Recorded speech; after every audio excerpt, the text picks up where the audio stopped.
Pour moi, ça commence quand j'ai 10 ans, puis que je suis en Indonésie, et puis que je m'ennuie, puis mon père a acheté un ordinateur, donc voilà, j'ai commencé à faire de l'informatique à 10 ans. Donc ça a commencé là. Après, j'en ai fait beaucoup. Après, c'est devenu obsessionnel, puis je me retrouvais à taper Enter pour passer à la pensée suivante. Alors, je me suis dit, j'arrête. Et puis, j'ai complètement arrêté pendant une bonne période. Et puis après, j'ai fait les beaux-arts à Sierre, en Valais. Et puis là je me suis intéressé vraiment à tout ce qui a un rapport avec le temps, donc vidéo, images, performance, musique. Et puis voilà, puis après, je me suis dit tout d'un coup, à la fin des Beaux-Arts, que je pourrais peut-être utiliser mes compétences informatiques dans mes projets artistiques. Et puis j'ai commencé à ce moment-là de mélanger un peu les deux, et puis après j'ai continué. En fait, j'ai le grand fantasme de faire des performances avec une guitare ou tout nu sans rien. Mais il se trouve que je suis sensible au développement technologique, ça m'intéresse, ça m'amuse, j'ai les compétences pour jouer avec.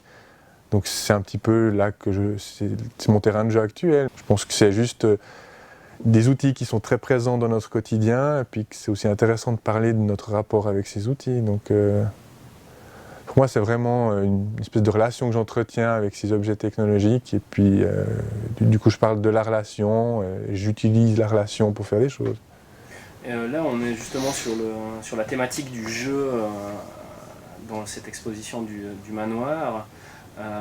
Et donc, est-ce que finalement la création n'est pas une façon pour toi de rester dans cette espèce d'enfance et d'amusement dans Ouais, ça serait le cas si j'étais fasciné par la technologie, et puis que j'avais envie de faire des spectacles qui mettent la technique en avant. Et puis souvent, c'est une grande source de doute en fait. Je trouve qu'on est souvent prisonnier des nouvelles technologies. On est condamné à relever nos emails 20 fois par jour, on est condamné à répondre au téléphone, être disponible tout le temps. Et puis là où, en théorie, la technique nous permettrait de devenir plus fort, on finit un peu plus faible.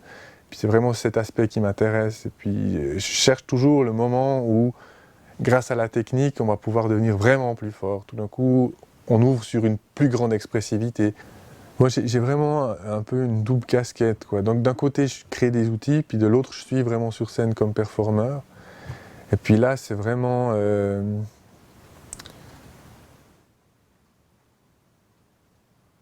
Voilà, on peut jouer sur des silences face à un public, juste des petites choses. Et si on est conscient du contexte, ben, on arrive à créer des effets, on arrive à créer des liens, un peu artificiellement, à travers des techniques de théâtre, des techniques, voilà, mais qui permettent après, gentiment, de pousser un peu le public en arrière un petit peu, après le tirer un peu en avant, et puis finalement, il est dans une situation d'insécurité qui le rend très attentif, puis après, on peut aller faire des choses fines et qui sont bien perçues. Donc, au niveau du rapport au public, pour moi, c'est vraiment de l'emmener dans mon histoire, quoi.